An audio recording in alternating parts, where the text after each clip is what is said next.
The big moment has arrived. I've got two panels.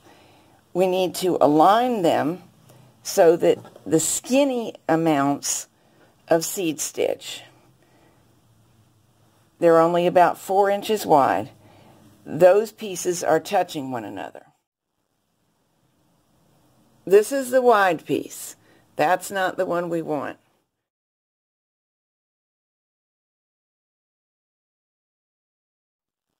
Here are the two narrow pieces, each about 4 inches wide, aligned side by side. Purl stitches here, purl stitches here, cables to the right, cables to the left. And we go down to the very bottom edge.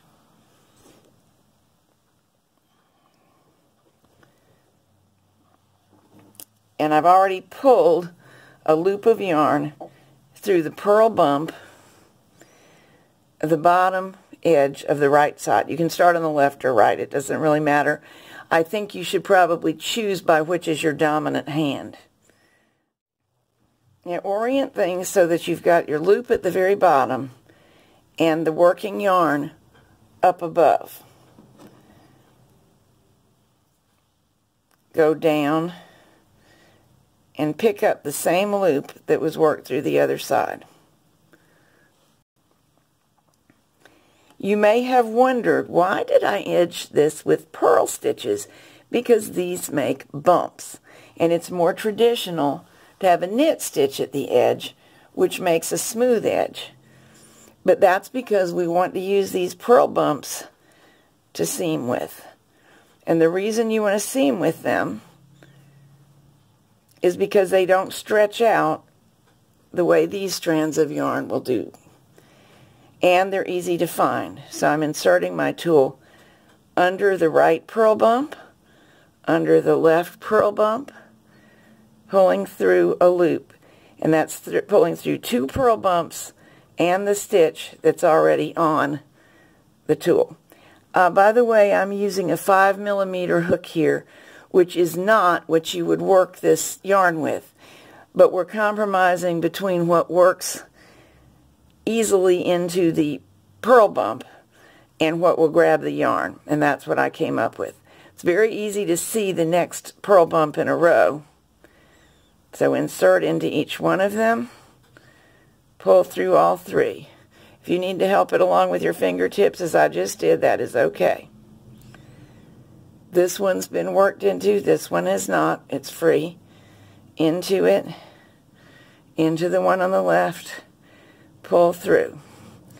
Every stitch, I'm referring to what I'm doing now as stitches, and in fact they are. They're chain stitches. Every chain stitch, stop and check the tension of the stitch.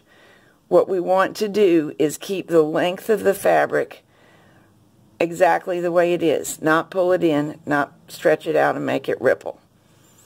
Stop it and check. Remember to keep your working yarn moving up ahead of you between the 2 sides so that every time you pick up a stitch, your crochet hook is above the working yarn. Or another way to say it is, it comes in front of the working yarn. I don't want this to happen. The yarn's still free to drop down. And it has dropped down here. But now I'll pick it up, pull through all 3 loops. So we're just joining with a visible chain stitch between the 2 skinny pieces of seed stitch, which is this. Let's do a few more together. Next purl bump. Pull through. If you come up on any flaws or any knots that fall too near the edge, just work with them as you go. This one is not very big of a deal. I'll just push that yarn tail to the back and finish weaving it in after I've made the seam. And it's probably already disappeared. Yes, it has. This one's a bigger knot, but you'll see. It'll be fine. You also might possibly find that you've got an edge stitch that was not formed exactly correctly. If you do, say you don't have a nice neat purl bump to work into, maybe you forgot to purl one edge stitch, or you forgot to slip the beginning of the row, just fake it. This little chain will hide your misdeeds. And I'll show you, even though this isn't a flaw, why I think so. I've got quite a knot there, which I can tidy up later. But I'm not tidying it up yet. I'm just working into the nearest purl bump, pulling through. Doesn't want to disappear yet, but I just pushed it in with my thumb. And now we'll pass it by a couple of stitches, and you'll see. There's a definite right and wrong side to this blanket because the cables only show up properly on one side. So the other side is where we do all of our weaving in and tidying up. See what I mean? It's gone. You don't have to look at it. So on we all go, right up the blanket, and we'll get back together near the top so I can show you how to finish up. Before we go, I'll show you how this looks from the back. I think that's entirely presentable, which is nice. The blanket has a right and a wrong side, but blankets get turned to and fro. We don't want a hideous side, and I think this is perfectly nice. Almost there, so let's finish this up together. Still doing the same exact thing. Next purl bump. On the one on the other side. Pull through a nice size loop. Make sure it is nice size. And on we go.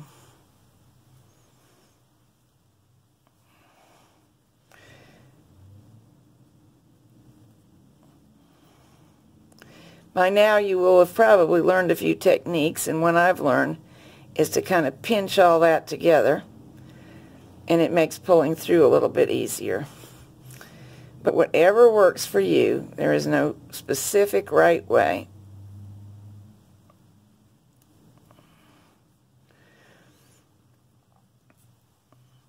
When we get up to the bind off, well actually it's the cast on end. I started at the bind off. It gets a little bit trickier to find the last loops,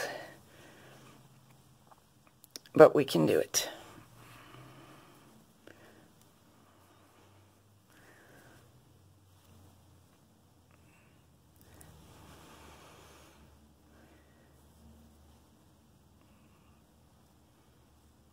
Double checking that everything seems to align. And this is what I mean. The last little bit kind of curves down towards the center of the seam.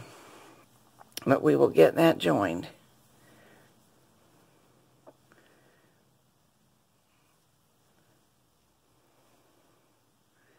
There's a purl bump that looks a little funny, but it is one. And that's what I meant earlier. If they look a little funny, work into them anyway once you've assured yourself that it is the right position.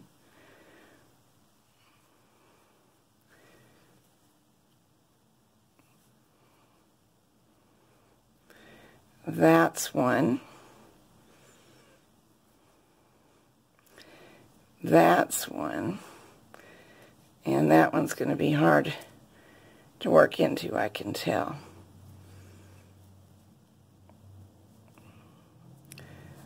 So this is really the last one, but of course we want to fasten off, and we want to join the cast on and the cast on here. So here's what I think I'm going to try. Let's see how it works.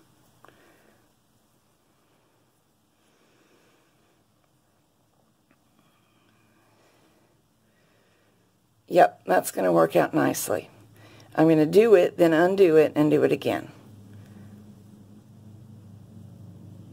Actually, we'll be able to pull through this way and then snip the yarn tail and pull it through. So let's try what I did again. for a review.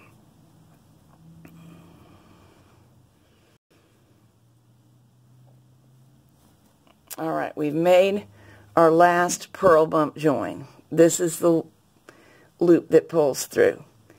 This is the first stitch cast on over here. I'm going to reach up from the bottom, or the wrong side, and pull my loop through it after having enlarged my loop a little bit. I'll always be able to adjust it back down if I want to. This is the first piece cast on the other side, the first stitch. So I'm pulling from the back to the front of the work to get that loop up. Now, this is the last one of our stitches in the seam. So I'm inserting, flattening the stitch back out where it's been turned by what I've been up to, and pulling the same loop through it. That makes a nice end of the seam. Now I can snip this, leaving a little bit, and pull it through this final loop. This loop would still be adjustable in size if I'd gotten it wrong, but I'm actually pretty pleased with the size it is.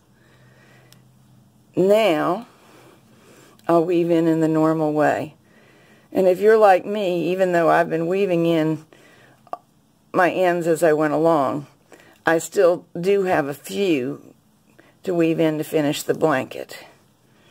I'm going to be particularly concerned about getting this one woven in securely, and here is why. What we just did is a chain stitch. So if this ever came loose from where I'm weaving it in, it's potentially possible that you could tug on it unwittingly while fooling with the blanket, and this chain would come out all the way down. And while it's not a disaster because we can put it back, who needs it? So I did already tie one knot around a stitch here. You probably saw me do that, because I really want this to be secure. Now I'm going to weave it back in, coming the other direction, the remainder of the end, as I feel that the likelihood of it backing out two directions is so small. And I have a little bit left, so I can repeat that, going still the other direction.